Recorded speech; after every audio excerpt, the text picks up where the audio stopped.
La aventura del estudiante alemán, Washington Irving. Una noche de tormenta durante la agitada época de la Revolución Francesa, a altas horas de la noche, un joven alemán regresaba a su alojamiento, cruzando la parte antigua de París. Relampagueaba y en las imponentes calles estrechas resonaba el estrépito de los truenos. Pero primero, debo decir algo acerca de este joven alemán. Gottfried Wolfgang era un joven de buena familia. Durante algunos años había estudiado en la Universidad de Gotinga. Pero como tenía un espíritu entusiasta y era un visionario, se dedicó a esas extrañas doctrinas especulativas que durante tanto tiempo han fascinado a los estudiantes alemanes. Su vida retirada, su intensa dedicación y la rara naturaleza de sus estudios produjeron un extraño efecto sobre su cuerpo y espíritu. Su salud se resintió y su imaginación enfermó.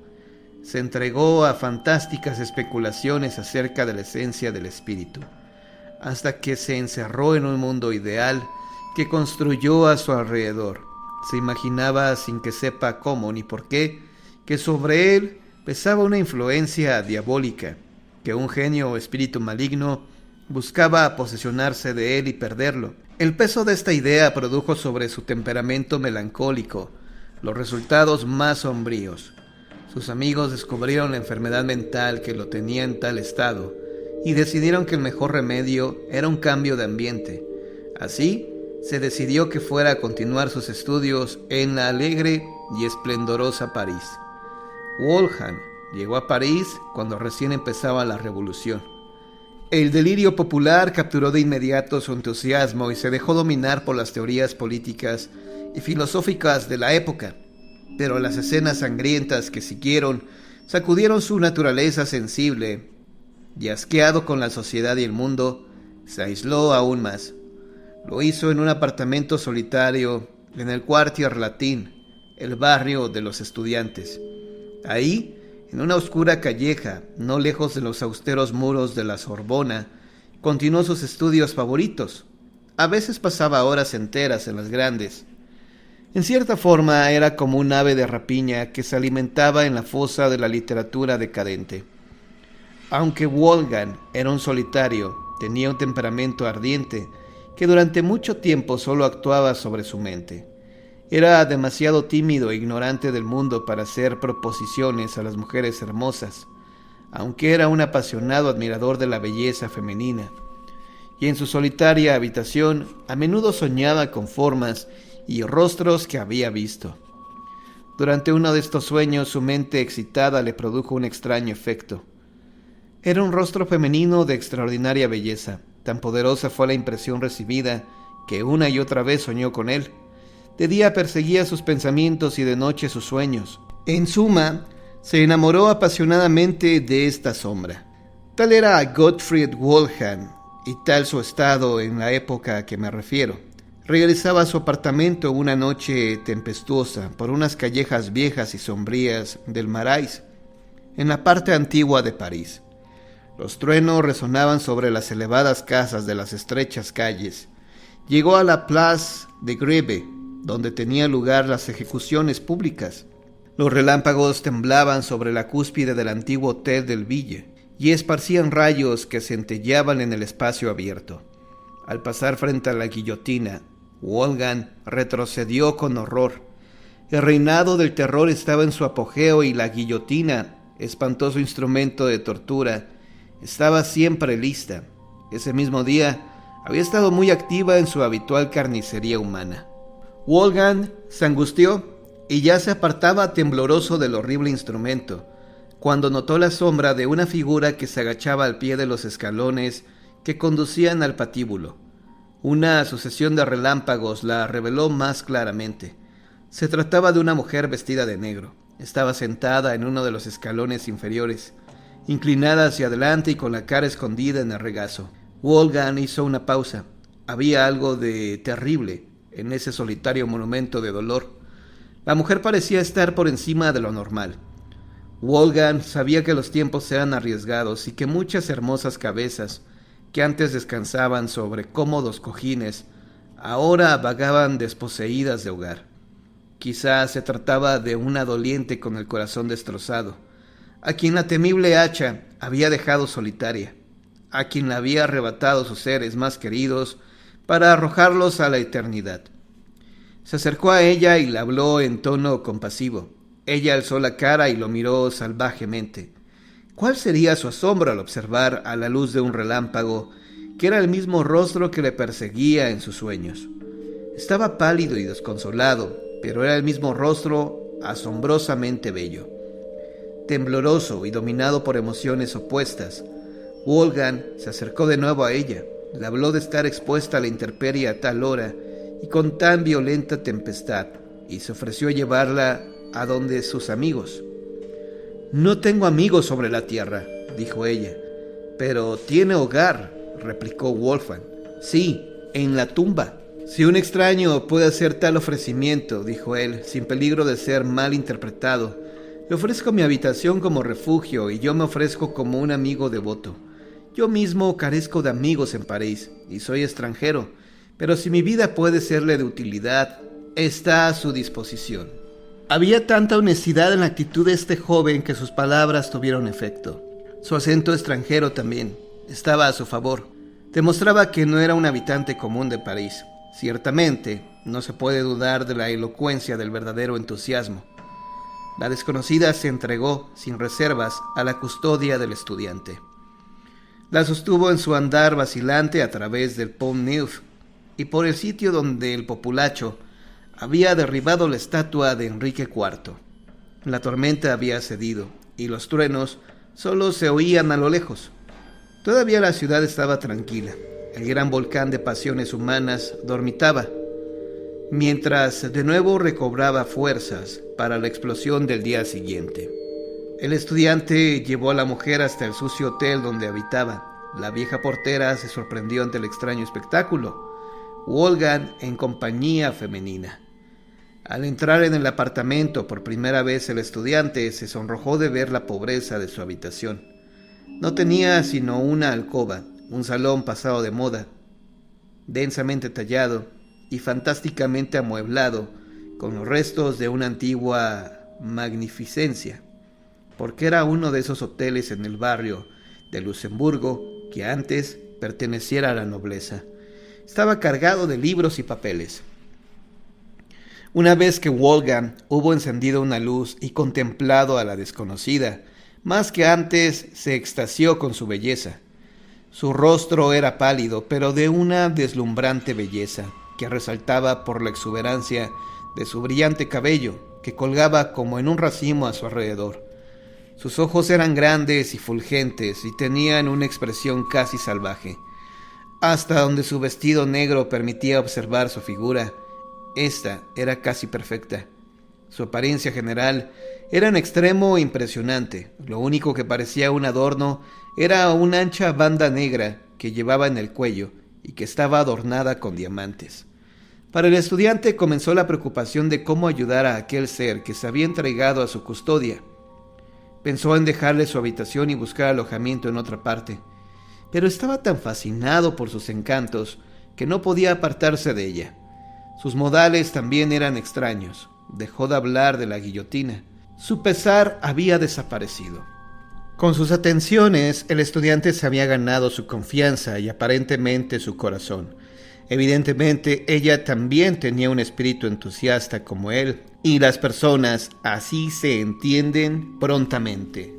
En el apasionamiento del momento, Wolfgang le confesó su amor, le contó sus misteriosos sueños y de cómo ella se había adueñado de su corazón aún antes de que la hubiera conocido. Ella quedó extrañamente impresionada por esta declaración y accedió a reconocer que se había sentido impulsada hacia él. Era la época de las teorías desenfrenadas y de las acciones impetuosas. Entre los disparates de los viejos tiempos se empezaban a considerar las formas y ceremonias del matrimonio. Los acuerdos sociales estaban de moda. Wolfgang era teórico en demasía para no dejarse tentar por las teorías liberales de su época. «¿Por qué separarnos?», dijo él. «Nuestros corazones se han unido ante los ojos de la razón. ¿Qué necesidad hay de formas sórdidas para unir las almas?». La desconocida escuchaba con atención. Evidentemente había aprendido en la misma escuela. No tiene usted ni hogar ni familia, prosiguió él. Permítame ser todo. Si las formas son necesarias, las respetaremos. Aquí está mi mano. La entrego a usted para siempre. ¿Para siempre?, preguntó la desconocida con solemnidad. ¡Para siempre!, repitió Wolfgang. La desconocida apretó la mano extendida y murmuró: «Entonces soy suya». Luego se reclinó en el pecho de Wolfgang. A la mañana siguiente el estudiante dejó a su esposa durmiendo y salió en busca de un apartamento más grande y apropiado para su nuevo estado. Cuando regresó encontró acostada a su recién desposada con la cabeza fuera de la cama y un brazo colgando. Le habló, pero no recibió respuesta alguna. Tomó su mano. Estaba fría y sin pulso. En suma, estaba muerta. Horrorizado y fuera de sí, llamó a los de la casa. Siguió una escena de confusión. Se llamó a la policía. El oficial de policía entró en la habitación y retrocedió al observar el cuerpo.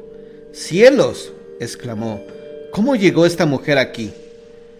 «¿Qué sabe usted de ella?», preguntó ansiosamente Wolfgang. «Ayer fue guillotinada». Se acercó, deshizo el nudo del collar negro que tenía el cadáver y la cabeza rodó por el suelo.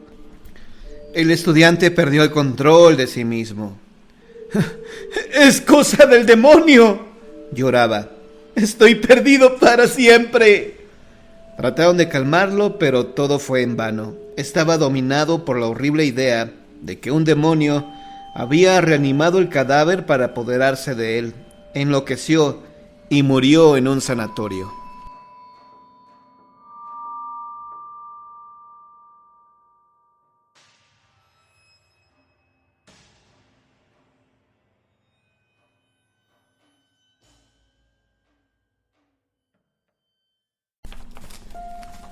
La mandrágora, planta de las brujas.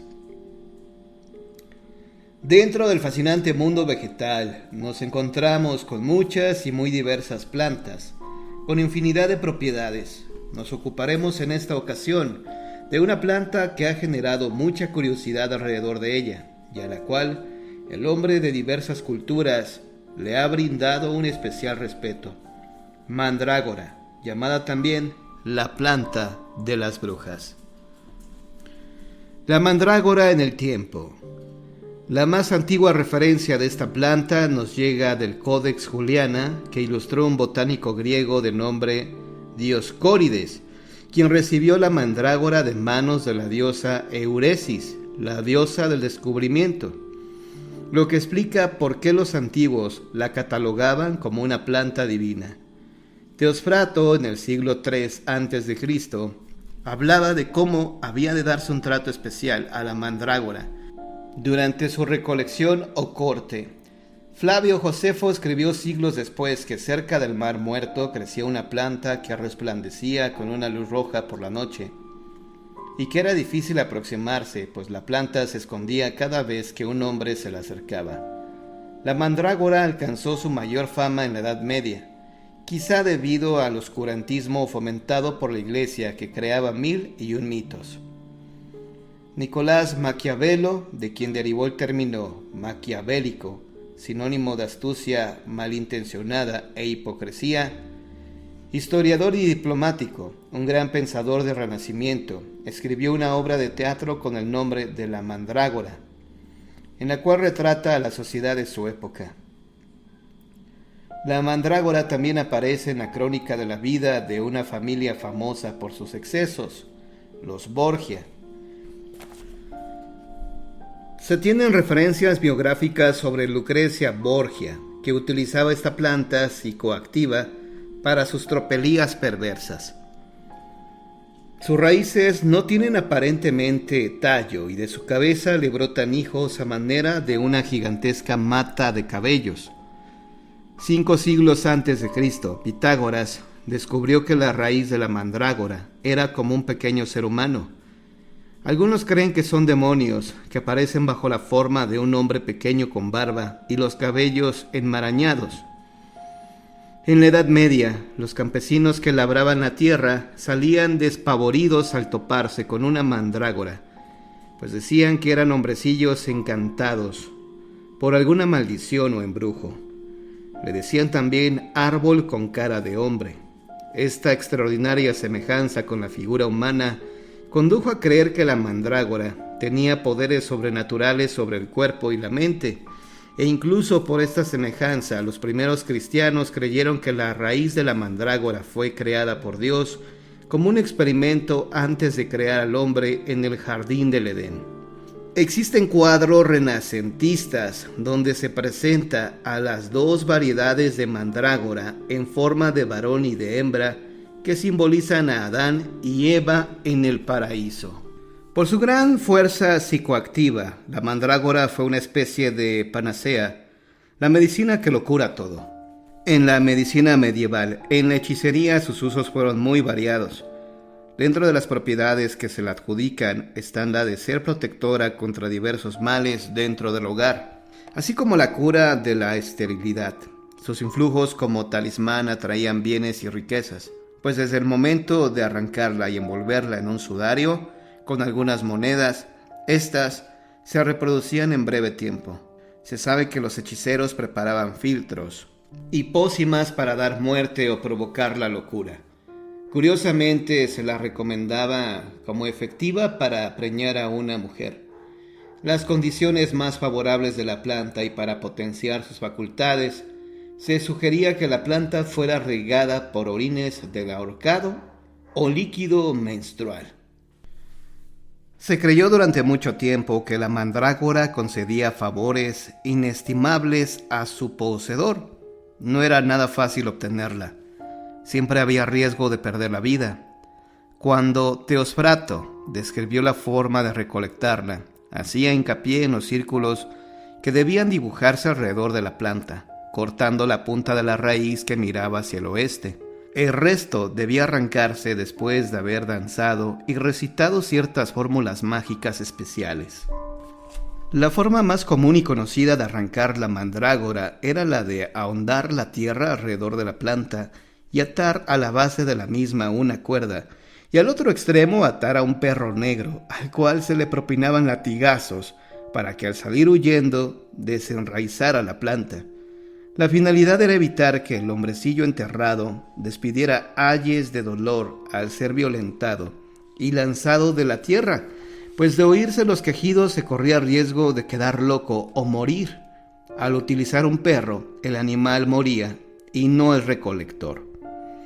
Los vuelos de las brujas y hechiceras de la Edad Media, que durante siglos después han llamado la atención y provocado gran curiosidad sobre cómo podrían realizarlos, tienen hoy una explicación científica.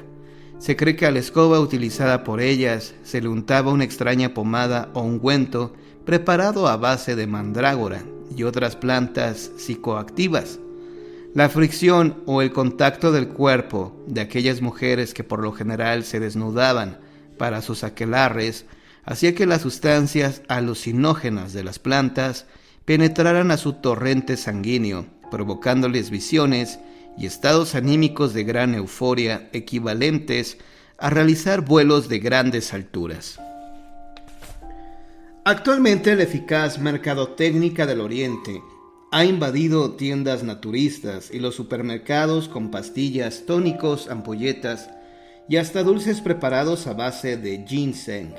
Al parecer, una variedad de mandrágora que promete beneficios de salud para una gran cantidad de padecimientos. Se recomienda como restabilizador de las energías perdidas y se dice que ayuda a detener el proceso de envejecimiento, es decir, los achaques propios de la edad. Nada de esto ha sido comprobado científicamente, pero el ginseng, coreano o chino, ha ganado popularidad y adeptos que lo defienden como una versión moderna de la anhelada panacea.